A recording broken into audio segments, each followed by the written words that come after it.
நம்ம தான் last generation இப்படிப்பட்ட இன்னசென்ட் பேரண்ட்ஸ் கிடைக்கிறதுக்கு.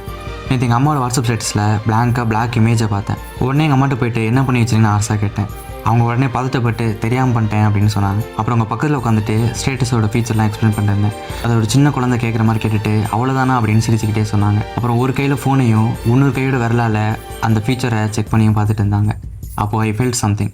என்ன தான் இப்போது 30,000, 50,000, 1,00,000 நம்ம சம்பாதிச்சாலும் அதை எப்படி மேனேஜ் பண்ணணும்னு தெரியாமல் முழிச்சிட்டு இருக்கும்போது வெறும் 10,000 ரூபா சம்பளம் வாங்கி நம்மளையும் வளர்த்து எந்த நேரத்தில் கோல்டு வாங்கணும், எந்த நேரத்தில் லேண்ட் வாங்க தெரிஞ்ச லாஸ்ட் ஜென்ரேஷன் பேரண்ட்டும் அவங்க தான்.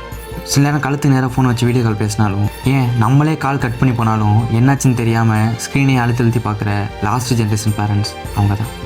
ஒரே சயின்ஸ் புக்குக்கு 3 தடவை பணம் கேட்டாலும் கேள்வி கேட்காமல் பணம் கொடுக்குற லாஸ்ட் ஜென்ரேஷன் பேரண்ட்ஸும் அவங்க தான். தனக்குன்னு எதையும் யோசிக்காமல் நமக்காக ஸ்நாக்ஸ், ட்ரெஸ், ஃப்ரூட்ஸ் இப்படி எல்லாத்தையும் வாங்கி கொடுக்குற அப்பாவும், எவ்வளோ டயர்டாக இருந்தாலும் நமக்காக சுட சுட ஃபுட் சர்வ் பண்ணுற அம்மா கிடைச்ச லாஸ்ட் ஜென்ரேஷன் பேரண்ட்ஸும் அவங்க தான்.